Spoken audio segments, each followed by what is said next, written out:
Hi, everyone. Welcome back. Welcome to week 5 of your 10-week decluttering challenge. I'm Sarah Kennedy, and I am here to congratulate you on making it to week 5. You are halfway through this challenge, and I'm sure you're starting to see the shift and see your space transform. Remember, decluttering can sometimes feel like you're worse off than when you started, but this is because you're unearthing your stuff that has been hidden and stashed away for years or decades, so it's a very natural part of the process. One thing you can remember is not to give up. I have areas in my house that have clutter that I need to sort through, but it's only because I decided I don't need to sort through those clothes or those items right now. I need to focus on something else, but they're safely stored, and when I can get to it, I will get to it, and they're not in my day-to-day. That's the beauty of macro and micro decluttering. So for this challenge, we can focus on more of macro decluttering principles and then get into the nitty-gritty. So if it feels more natural for you to look at decluttering on a nuanced level as you go through this challenge, don't hesitate to do that. I just want you to avoid getting too overwhelmed because we're trying to move mountains here. So on week 5, we are going to celebrate some momentum. This week, as promised, last week is all about clothing and closets, one of the most powerful areas to simplify because it touches your life every single day. If you've already grabbed your copy of my workbook on Amazon, then I hope you have it handy. If you still need a copy, you can order it and you can also download it. I'll leave a link below, or just follow along in a notebook that you already have. I've also left a link to a free download for my 7-day mindset challenge in case you still need to get yourself in the right mindset for this decluttering challenge. So imagine starting your morning by opening your closet. It's calm, it's organized, it's filled only with pieces you love, clothes that flatter you, fit you, match your lifestyle. That's what we're going to create together. So let's dive in. This is your style reset, your fresh start, your wardrobe revolution. The first rule, keep only the clothes you love. So you are no longer going to keep your stuff just to keep it. You are going to curate your closet. You're going to go through your clothes and you're going to ask yourself, do I love how I feel in this? Would I buy this again today? Have I worn this anytime recently? So remember that big pile that you had last week? Well, this week, you're going to start dividing it. Do you love it? Are you not sure about it? Or is it a for sure no? So if you love it, you're going to place it back in your closet with integrity. You're going to put it on a hanger. You're going to make sure it's clean and ready for you to wear.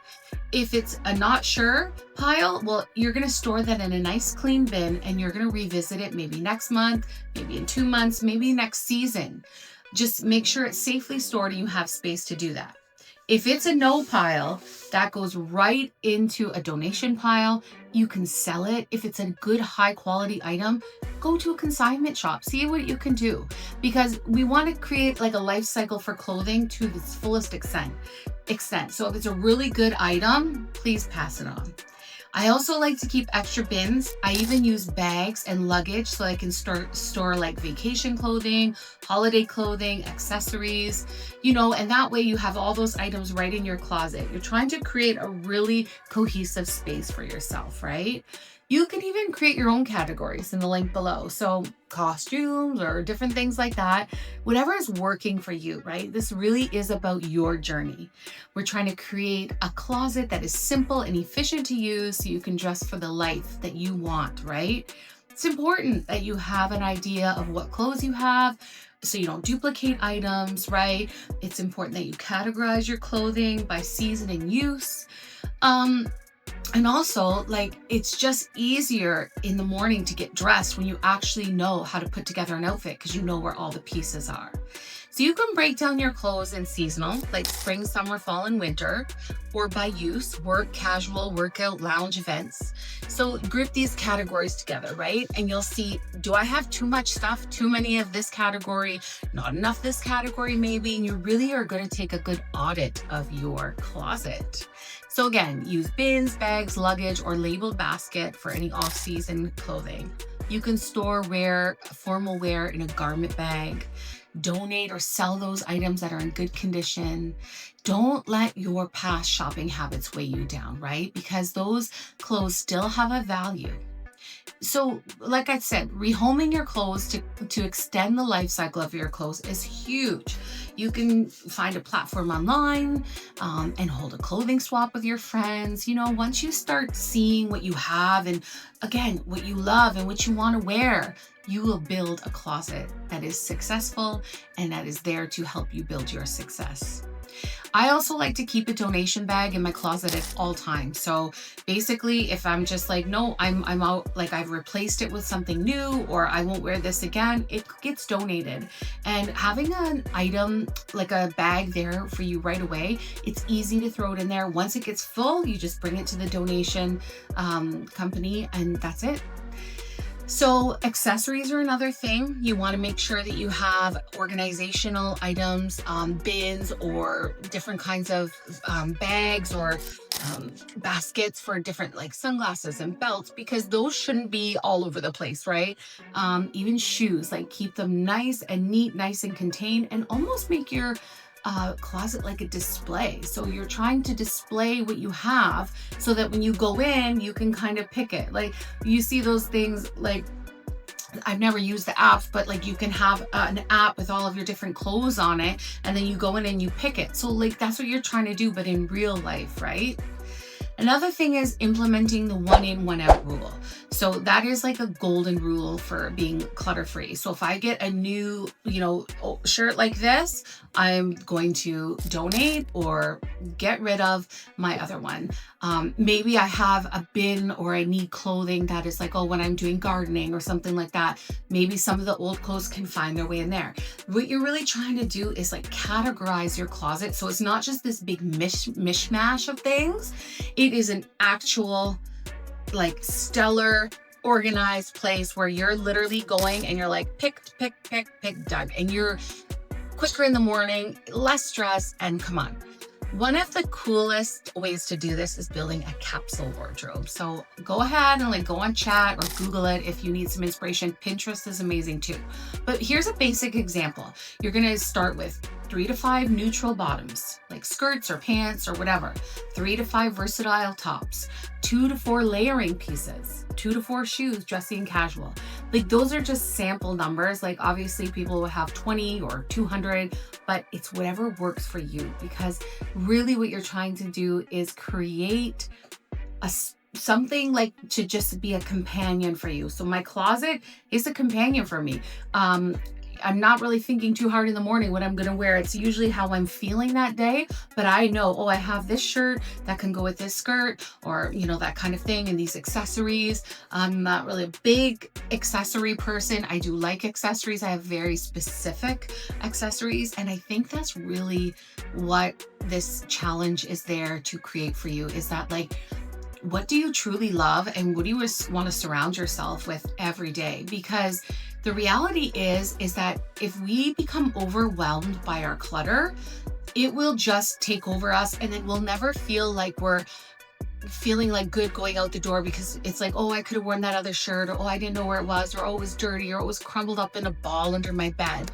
Like no judgment at all, but really what I'm trying to get at is that there's a much easier way for you to do it. So basically, even getting down to it where, it's summer for me here and we're going on a little trip here, a little trip there, kind of, so often. So it's like, I have my overnight bag, I have some essential pieces that are kept in there, my toiletries are all kept together. And basically it's very much easier to do that. And I also do laundry regularly, and I do hope that you have the opportunity to do that too. It is a lot, it's a lot because it's a grind, but truly, if you are, able to do it and have clean laundry, it's a gift. So absolutely, keeping your laundry clean. You won't need so many clothes. If your favorite pair of jeans, you can wash it regularly, or you have a couple pairs of jeans. But I know clothing is a collection thing, so I think it's not a one size fits all. what we're getting at here, because you'll have sentimental items, you'll have items that you're just thinking like, I couldn't not have this. What if in 5 years I want to wear it? Or what if I go here and I want to wear it? Or different things, like even costumes, like, you go to Disney and you're like, okay, we always wear these shirts. Okay, well, you know what? That's fine. You keep them all, but just make sure they're nicely organized, they're nicely kept, and really, like give them their own purpose and their own life, right? Just, they're not rolled up in a ball at the side of the closet. Like, they're presented, and they're put on display kind of for you to say, like, this is what I need right now, and this is what I'm going to wear today. So I think what I want you to do is just look at that, create a closet that fits for you, a closet that makes you feel good, and be ruthless and be intentional. And most of all, enjoy the process, because this week, you're not just organizing your closet, you're really upgrading your life. So revisit your why. Go back to the vision that you set at the beginning of this challenge. Was it peace of mind, less chaos, a home that reflects who you are becoming? And affirm it daily. I am creating space for the life I want to live. Write it down, post it on your closet door. Let it keep you grounded and focused. Another thing is a mini tidy up routine, especially in the closet department. So stay ahead of clutter by building a 5-minute daily habit. You can even add this to your bedroom tidy up routine, that you're going to hang up your clothes, toss laundry in the bin, put accessories back in place, put your laundry away. And I know I'm winning in life when I'm literally putting my folded laundry away. Like, wow, that's amazing, right? So these habits will keep your progress intact and will help you from slipping backwards. So just write them down, keep them close to you, and celebrate your wins.